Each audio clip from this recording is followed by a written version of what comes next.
with small modular nuclear, and we've also got an EO that's talking about the importance of us having a secure supply chain of being able to get that fuel load here in the United States as opposed from foreign sources. This has impacts on national security, on our defense, and again, President Trump here today has committed to energy dominance. And part of that energy dominance is that we've got enough electricity to win the AI arms race with China. What we do in the next 5 years related to electricity is going to determine the next 50, because this is the first time in history where electricity can be translated into intelligence. And we need that intelligence for every aspect of our economy, but also for defense. Pete Hegseth in the Department of Defense has been a key part of this, and this is going to help us make sure that we're providing the defense we need, where we need that AI, need the electricity, but also to secure our bases here at home and around the world. Secretary? Sure, I'll just add to that before going to Will. Energy security is national security. If we don't have reliable energy for our basing, for our troops, whether forward deployed or domestically, we're vulnerable. So by having small modular nuclear capabilities, which are rapidly being fielded, that we can use on our bases here and around the world, we're creating an environment where if things happen elsewhere, the military can be relied upon. Also, we're including artificial intelligence into everything we do. If we don't, we're not fast enough. We're not keeping up with adversaries. You need the energy to fuel it.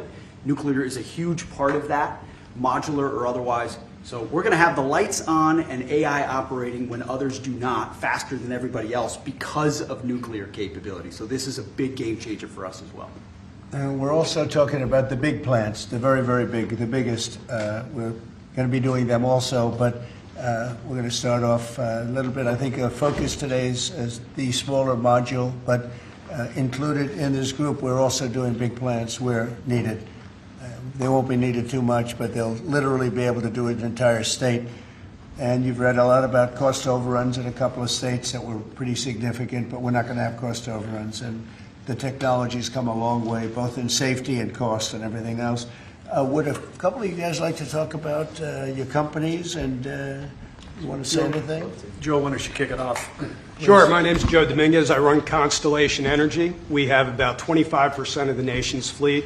We're the largest publicly traded nuclear company in the world. We're in the middle of a merger with Calpine, and once completed, we will be the largest electric producing company in the world. About enough power to produce, to cover all of Mexico, actually. I didn't know that. When we talked, you were so modest. I can't believe it. That's normally not said about me, Mr. President. I'm very impressed. Go ahead. So you think it's got a great future? Yeah, well, absolutely we do. And the big change here is not only the technology has come around, but we have some of the largest companies in the world, the hyperscalers, who need this energy for AI, who are now working with us to fund the development and construction of the next generation nuclear. Nuclear is a 24/7 resource. These data centers run 24/7. Some of them will cost $200–300 billion, and they want to run them all of the time. So we can't use intermittent resources. We need something that's always on, 24/7, and nothing does that better than nuclear. The problem in the industry has historically been regulatory delay. Mr. President, you know this because you're the best at building big things. Delay in regulations and permitting will absolutely kill you, because if you can't get the plant on, you can't get revenue, and the interest costs are horrible. We're wasting too much time on permitting, and we're answering silly questions, not the important ones. For example, let me give you an example. In 3 places in this country, we're trying to license new reactors at sites that already have reactors. Yet I have to spend $35 billion at each site just for the NRC to do an analysis that says this is a good place for nuclear. Well, guess what? We've been running nuclear in that community for 4 decades. Why are we even asking that question? I'd rather spend that $35 million, 3 times $105 million, perfecting a design, start building the foundation, and getting going. We need to do this for America. Are we doing something about the regulatory in here? Oh, yes, sir. Yes, you are. You are, Because sir. that's going to be a big With the factor. signature. Yes, sir. Absolutely. That issue I just described will be addressed in this EO, and many other issues that we don't have time with the president to But cover you say it's today. very, we've contemplated just about everything, right? Well, this, Mr. President, this Energy Dominance Council that you have created is something I haven't seen in 30 years. It brings together all the pieces of government in one place to expedite the process. Under Secretary Burgum's leadership, this has been an amazing, amazing thing. It used to be the case that I have to run to about 5 different places in Washington to get one answer. That's great. And now it's all together in one place. So all I know about Secretary Burgum and Secretary Wright is if we haven't gotten it right, we'll get it right shortly, and there'll be another That's order good. for you to I'm sign. glad But they're thank you addressing- so much for your I'm glad they're leadership, sir. addressing. You were going to say something? Go ahead. Well, I was just going to say commercial nuclear, a bit of an unsung hero. And I just want to thank you, Mr. President, Secretary Burgum, Secretary Wright, for bringing this attention to commercial nuclear. We have the largest and most safe fleet right here in the United States. And upon that, we have fantastic innovation that's being brought forward. And it's going to come in all shapes and sizes, and it's going to actually be coming through some of these companies that you see represented here. We're going to have great jobs, we're going to have wonderful energy, and we're going to be ready. So thank you, Mr. President, for Very leaning good. in. Appreciate it. Great job you've done, too. Jake? How about talking about your company and the job you're going to do? Yes, thank you, Mr. President. Well, first of all, a little MIT nuclear connection that goes back, I know, familial for you. So, yeah, we're working on small reactors. I'm Jake DeWitt, CEO, co-founder at Oklo, working on small next-generation reactors that take technology America invented, developed, and pioneered and bringing it to the market after it sat on the shelves of history for about 40 years. And it's because of the actions that you're doing today that are going to help unleash that. Changing the permitting dynamics is going to help things move faster. We're seeing private investment flow into the space like we've never seen before. We went public about a year ago, and one of the most successful actually go public outcomes for a transaction like that for a small nuclear company, because the market needs this and wants this. And under your leadership, creating the Dominance Council, I mean, it's hard to overstate the value of that. And nuclear is a manifestation of energy dominance. In fact, a golf ball of uranium metal, which this is not, but it's a golf ball, has enough energy content in it to power your entire life's energy needs. I mean, it doesn't get any better than that. And to get back to building, nuclear uses the fewest materials, right? The least amount of concrete, of steel, of fuel for amount of energy it produces. So it should be the cheapest, the most scalable, the most sustainable, just like you mentioned, Mr. President, about the importance of doing that right. The physics are on our side, and these things help unleash this innovation to actually realize that. So it's never been more exciting. Very exciting indeed. Go ahead, please. And I'm Scott Nolan, CEO of General Matter. We're an American enrichment company trying to bring back the U.S.'s lead in producing nuclear fuel. So just like car engines need fuel, nuclear reactors need fuel. Right now, the U.S. is completely dependent on other countries to make the key step of enrichment in this fuel. And these executive orders are going to pave the way for the U.S. to regain its lead. So we really appreciate it. Will you be doing the AI plants? Because we have a lot of them going up now, or soon going up, and they need tremendous electricity. Are you going to be involved in many of those plants? Yes. Will a lot of them be using nuclear, or some are using oil and gas, some are using different things? But Many of them will be, I think. it just makes a lot of sense. Nuclear is a perfect solution, and that's where most of them are interested. Good luck. Thank you. It's going to be great. It's going to be, yes. Okay, Will, please. The first executive order we have for you relates to the issue that Secretary Hegseth was speaking to, which is the need for incredible amounts of power at defense installations and also in AI-focused installations. What this executive order will do is speed up the approval and adoption process for specialized nuclear reactors at these sorts of sites. It also involves the Department of Energy making available the necessary fuel stock. It also creates a special envoy position and a strategy around nuclear technology export, the idea being that we can grow American industry on the back of foreign purchasers who are interested in this sort of technology as well. I'm just thinking, as you're saying that, I just said, what about auto pens? Could I use an auto pen? What did Biden do? Did he have an auto pen at the desk? Nuclear powered. No, he didn't do events like that. Yeah, he used nuclear power.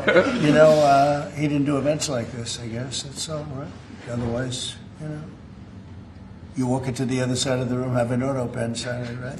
Here it is. It's phase one. Very big phase, very important phase.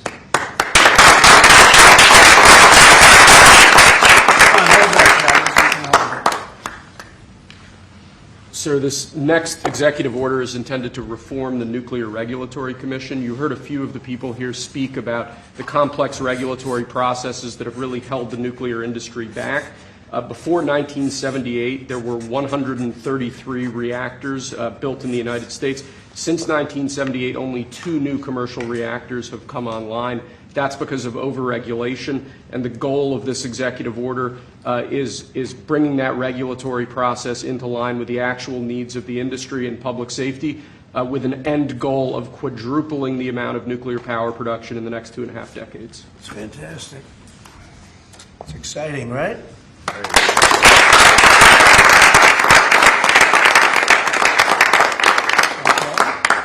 There you go. This next executive order relates to nuclear reactor testing, sir.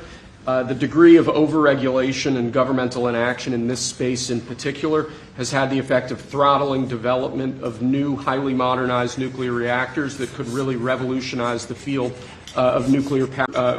It orders a revised regulatory process to speed this whole process while preserving, obviously, core safety concerns. It also creates a new pilot program with an expectation that we will have 3 new experimental reactors online by July 4th next year. It's amazing.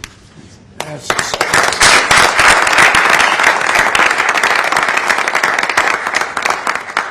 Okay, come on.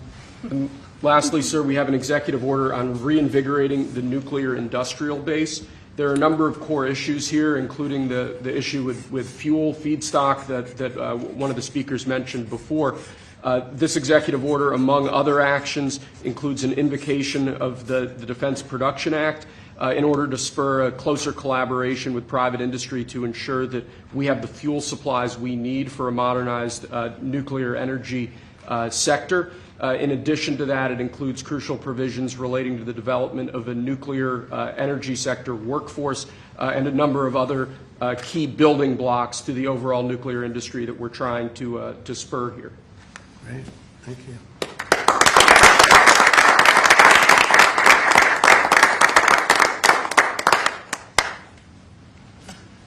We have one more for you here, sir. This doesn't directly relate to nuclear energy, but it's on a similar subject. This executive order is entitled Restoring Gold Standard Science. One of the issues that we've had in recent decades is that government policy has been made on the back of junk science. Scientific studies and findings that have included conflicts of interest or scientific misconduct.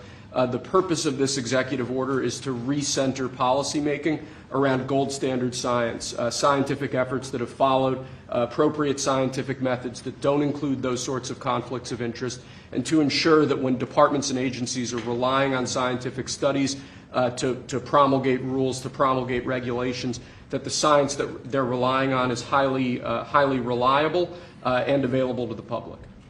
He did a very good job, didn't he? He did. How many people here could have done that? I don't know. I think a lot. Thanks. Good job, Will. Thank you, Mr. President.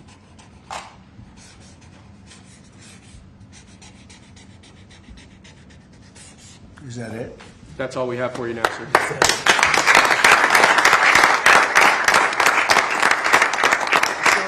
Do you have any questions for these brilliant people? They are brilliant people, actually. Mr. President, on nuclear, sir, a lot of the concern over the years that's held the nuclear industry back has been about safety. Are you satisfied with those safety concerns? Yeah, we are. It's become a very safe, actually it's become very safe, and a tremendous work's been done on that, more than anything else, and it's really the automatic shutoffs. There's so many different things that they have now that they would have never had. You know, my uncle was a great nuclear person years ago, and that was a different, if you would have asked that question, probably it would have been a much different answer. But they have tremendous shut-off power and other powers that, and it's very redundant, as I understand it, like at a level that nobody's ever seen before, so it's safe. And we're going to do a lot of the small ones, and we're going to do some of the big ones, but yeah, very safe. Safe and clean. And on your social Mr. President, on Apple. Let's keep it on this for a little while. Let's keep it on the nuclear, and then if you want to ask something else, which you might, we'll do that. On nuclear, Mr. President. Yeah, please.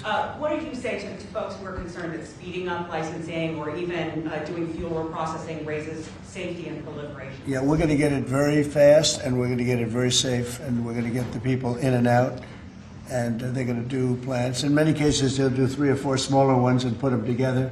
That's what France has done. France has done a good job of this for years, and they as I understand it, they had basically one plan, and if they needed more, they'd do 3 or 4 or 5 of them. I don't know, we have to go that far, but, you know, there's something about building one big one. But we'll build the big ones, too. We're going to have, I think I would say we'll be second to none, because we're starting very strong. But it's time for nuclear, and we're going to do it very big. Yeah, please. Mr. President, what about the European Union? You said that negotiations are going nowhere. Where are the kind They're of points just where very they're... slow moving. I've been saying to everybody, they've treated us very badly over the years. It was formed in order to hurt the United States, in order to take advantage of the United States, and they've done that. We have a big deficit with them. They sell millions and millions of cars, as you know, Mercedes and BMW and Volkswagen and many others, and we were restricted from selling cars into the European Union, which is not nice. And I just said it's time that we play the game the way I know how to play the game. You know, they've taken advantage of other people representing this country, and they're not going to do that any longer. Yeah. Mr. President, you are a deal maker, deal breaker. What are you hoping to achieve with a 50% tariffs on the? Well, I think this is there is no tariff, because what they'll do is they'll send their companies into the U.S. and build their plant. You know, we have, I guess, over $12 trillion practically committed. You look at other presidents; they haven't had $1 trillion for a year, for 2 years, for 3 years. We have numbers. Nobody's ever seen numbers like we have. And if they build their plant here, then they have no tariff at all. Are you looking for a deal in 9 days? Will you be able to do that, sir? I'm not looking for a deal. I mean, we've set the deal. It's at 50%. But again, there is no tariff if they build their plant here. Now, if somebody comes in and wants to build a plant here, I can talk to them about a little bit of a delay. But, you know, while they're building their plant, which is something I think that would be appropriate, maybe, we'll determine that. Is there anything they can do, sir? Is there anything the EU can do? I don't know. We're going to see what happens. But right now it's going on June 1st. And that's the way it is. No, they haven't treated us properly. They haven't treated our country properly. They banded together to take advantage of us. And the people behind me know, because they had some of that with their industry. But generally, you know, we signed a great deal with United Kingdom. We have numerous other deals that are ready to be signed. We've signed a deal with China. We have some really amazing deals. But the European Union, I mean, the sole purpose was really not to hurt us, but to take advantage of us. And we're not going to be taking advantage. Mr. President, on Apple, you said this morning that if they don't make their iPhones in the U.S., you're going to hit them with a 25% tariff. Right. Do you have the power to tariff one single company? And why would you want to it'll hurt be an more. American company in that way? It would be more. It would be also Samsung and anybody that makes that product. Otherwise, it wouldn't be fair. So anybody that makes that product, and that'll start on, I guess, the end of June. It'll come out. I think we have that appropriately done by the end of June. So if they make that product. Now, again, when they build their plant here, there's no tariff. So they're going to be building plants here. But I had an understanding with him that he wouldn't be doing this. He said he's going to India to build plants. I said, that's okay to go to India, but you're not going to sell into here without tariffs. And that's the way it is. Yeah. Why would you hurt an American company? What makes you confident, sir, that Apple can build in the United States at a price that American consumers? Oh, they can. No, they can. And a lot of it's so computerized now. These plants are amazing if you look at them, but they can do that. And you know, actually, as you know, Apple's coming in with $500 billion.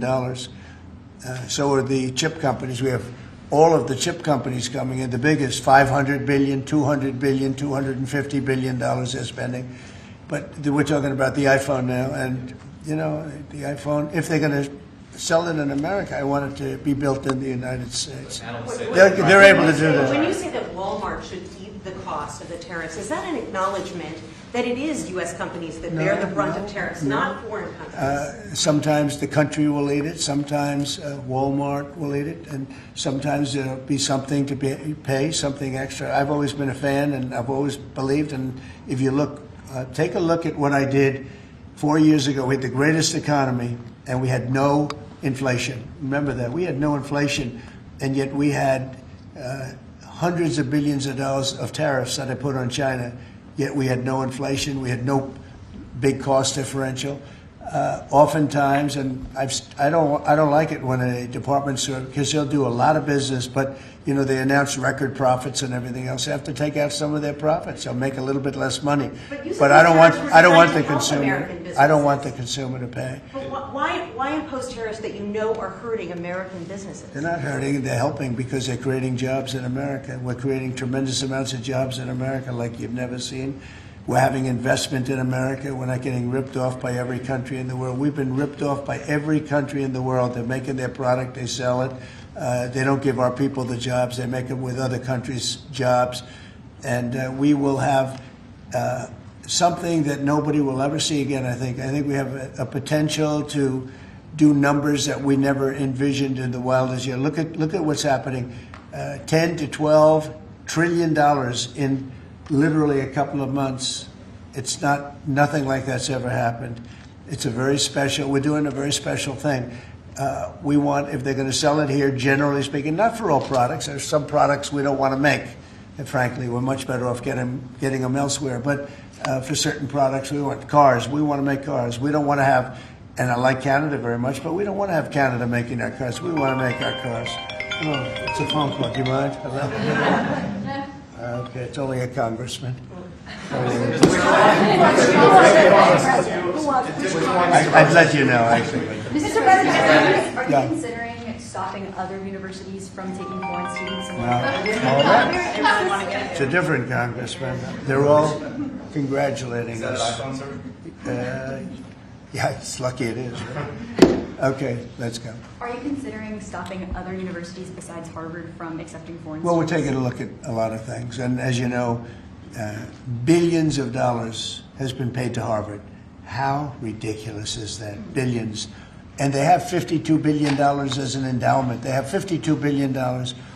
And this country is paying billions and billions of dollars and then gives student loans, and they have to pay back the loans. So Harvard's going to have to change its ways. And so are some others. On that note, a lot of CEOs in the United States, big companies, are for it. What is that going to do? I'm fine with that. No, I'm fine with that. No, No, competitive. we want to do that. We're actually going to be doing something in the near future that's going to make it possible for people to come into this country and come in and have a road toward citizenship. And I think it'll be very exciting, but it's too soon to speak. Why would you not want the best and brightest from around the world to come, I do. to come to Harvard? I do, but a lot of the people need remedial math. Did you see that? Where the students can't add 2 and 2, and they go to Harvard. They want remedial math, and they're going to teach remedial math at Harvard. No, wait a minute. So why would they get in? How can somebody that can't add or has very basic skills, how do they get into Harvard? Why are they there? And then you see those same people picketing and screaming at the United States and screaming at, they're anti-Semitic or they're something. We don't want troublemakers here. But how do people that can't, when Harvard comes out with a statement that they're going to teach some of their students remedial math, that's basic math, that's not the deal. Okay, and any more questions? In the back? Are there other countries you're considering shortening the 90-day pause on tariffs for? And then are there specific steps you're looking for the EU to take? We're doing well. We have a lot of requests, and you don't have the people to handle it, frankly. Everybody wants to make a deal. I'm sure now the European Union wants to make a deal very badly, but they don't do it right. They don't go about it right. The other thing they do is they sue our companies all the time. They have suits where their judges, I don't know if they're appointed by them, but they're definitely Europe-centric, and we're not going to stand for it. They won a $17 billion lawsuit for Apple, and I read that case, and that's not a case that should have been won. They're suing other of our companies. They use this as a weapon, but they use it really to raise funds for what they do. It's almost like a fundraising mechanism. So we add that to the fact that they do the non-monetary tariffs and lots of other trading, you would call them trading barriers. They don't take our cars. They don't take our agriculture. They don't take anything, but we take their cars by the millions. And therefore, they have the jobs. They get the money, and we get closed plants. It's not going to happen that way anymore. Thank you very much, everybody. Thank you. Thank you, Chris. Thank you. Thank you. Please don't. Please don't. Thank you, guys. Please keep moving. Please keep moving. Out the door this way. Thank you, sir. Thank you, sir.